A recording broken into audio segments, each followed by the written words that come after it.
to the InfoWars Nightly News. It is Friday, May 2nd, 2014, and I'm Leanne McAdoo. Here's what's coming up tonight. Tonight, the White House says it's conspiracy theory to question the official story of Benghazi. Then, how the United States increased Afghan opium production. And why Wall Street killed Peaches Geldof. That's next on the InfoWars Nightly News. I'm never going to commit suicide. Never, never, never, never, never, never, never, never, never, never, never, never, never, never.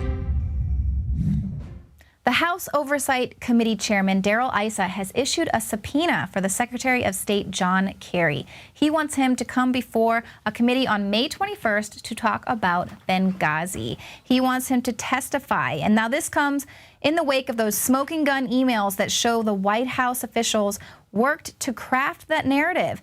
The attack was part of a YouTube video protest, and it did not indicate a broader failure of policy.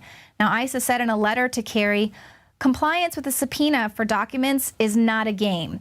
Because your department is failing to meet its legal obligations, I'm issuing a new subpoena to compel you to appear before the committee to answer questions about your agency's response to the congressional investigation of the Benghazi attack.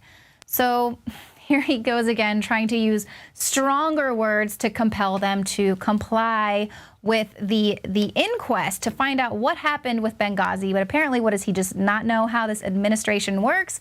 They do what they want to do. The Department of Justice is, Eric Holder is still in contempt of Congress for failing to bring forth documents on Fast and Furious. You don't want to go there, okay? I don't want to go there? No. These emails directly link the White House to Susan Rice's false talking points on Benghazi. Yet they say that they withheld these emails because they had nothing to do with Benghazi. They were just giving her talking points on the general situation going on with the protests going on worldwide. Now, Rand Paul says it's clear that the White House was just more focused on spinning the details of the attack rather than the truth. Paul said the email read like a script from a Hollywood producer. He said it's what a producer would do when saying, what do you want the general feeling to be from this? And the feeling needs to be that this is not terrorism. But now the White House has to backtrack and spin their spin. And how are they going to do that? By gaslighting. They say, what are you talking about? You wanted the emails on Benghazi. These aren't those emails. What emails are you talking about? These are just, they're not a smoking gun. This is an email that says there's a bigger cover-up going on. What are you talking about? It's not another Obama administration scandal. And Jay Carney even went so far as to say it's a conspiracy theory looking for a conspiracy. He said these so-called smoking gun emails had nothing to do with Benghazi. And then he tries to throw the State Department under the bus. You would have to ask the State Department about their process for responding to FOIA requests. Again, you can just read it and then decide for yourself. As many people have now said and written, like this is a conspiracy theory in search of a conspiracy. The conservative group comes in and says, we want Benghazi documents. The administration says, this is not a Benghazi document, so we're not turning it over, right? Again, I don't, like, this is a State Department FOIA request response. But again, we all know how this administration responds to those requests. Apparently now Congress is going to have to get all of their information from outside sources like Judicial Watch, who files FOIA requests. So then they roll in former National Security Council spokesman Tommy Vietor. He is asked as well about the talking points and his role that he played in changing them. Fox News asked him about adding a line that the administration was warned the day before the attacks of social media reports calling for demonstrations.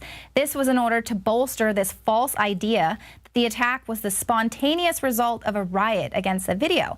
Well, Vietor affirmed this, but then when Fox News asked him if he'd changed the word attacks to demonstrations, he got amnesia. Did you also change attacks to demonstrations in the talking points? Maybe. I don't really remember. You don't remember? Dude, this was like 2 years ago. We're still talking about the most mundane it is the thing process that everybody is talking about. We're talking about the process of editing talking points. That's what bureaucrats do all day long. So apparently Tommy is who the White House rolls out when they want to just show that they're hip with the kids, and that dude, it was like so 2 years ago, because then he tweeted out that Fox News must have had him on the show to talk about a Throwback Thursday. Now, you know, kind of like Hillary Clinton. What does it matter? Why does it matter? Why are we talking about Benghazi? But that's not all he had to say. He said, I bet you every single person in that White House wished that email had been released earlier. I wish it too, because it tells us nothing new. It tells us that what we said privately was what we said publicly, because that is what we thought had occurred. But that is false. That is false. We are just faced with a lot of false news coming out of the White House right now. Rep. Jason Chaffetz out of Utah entered a new email into testimony yesterday. He entered it with the House Oversight Committee. This email reveals that the State Department, including Clinton aides, knew that Benghazi was a terror attack in the immediate aftermath. This email was sent on September 12th, 2012 at 12:46 p.m., just hours after the Benghazi attack took place, and 2 days before that email was sent out by Benjamin Rhodes. There's a paragraph in here that I think is pertinent to our discussions today. It's referencing the Libyan ambassador when he said his government suspected that former Gaddafi regime elements carried out the attacks. I told him that the group that conducted the attacks, Ansar al-Sharia, is affiliated with Islamic extremists, end quote. This coming from the State Department, going to Victoria Nuland, Patrick Kennedy, Cheryl Mills, Secretary Clinton's chief of staff. I'd like to enter this into the record, which has not been out there in the public. Now, Chaffetz said that that was an unclassified email that just hadn't yet been entered into the public record. It hasn't been bought for public review. It just underscores, again, the fact that the White House knew that this was a terror attack. Clinton aides knew, and they wanted to downplay it so it wouldn't draw attention to failed policy. That's their words. And we think it's something even greater than that. This is Paul Joseph Watson's article up on InfoWars today. Why the White House is desperate to bury Benghazi. The cover-up is about shielding details of arms smuggling to terrorists in Syria. The fact is, an annex near the U.S. Embassy was being used by the CIA to transfer surface-to-air missiles to terrorists in Syria. Now, in May of last year, Rand Paul was one of the first to speculate that the truth behind Benghazi was linked to an illicit arms smuggling program. He told CNN that I've actually always suspected that, although I have no evidence, that maybe we were facilitating arms leaving Libya, going through Turkey into Syria. And he added that he never quite understood the cover-up, if it was intentional or incompetence. Now, at the same time, it emerged that the U.S. State Department had hired an al-Qaeda offshoot organization to defend the Benghazi mission months before the attack. And then months later, Senator Paul was vindicated when it emerged that the CIA had been subjecting its CIA operatives who were on the ground during the attack to mandatory monthly polygraphs in order to prevent them from talking to Congress or the media about a program that revolved around secretly helping to move surface-to-air missiles out of Libya, through Turkey, and into the hands of Syrian rebels. And that was reported by CNN. Now, the real truth behind Benghazi is likely to reveal that the Obama administration knowingly and deliberately provided surface-to-air missiles and other weapons to the most bloodthirsty al-Qaeda jihadists in Syria.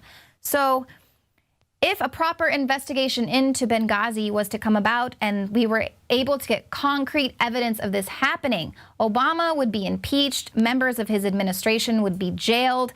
This is far beyond the articles of impeachment that took down Nixon.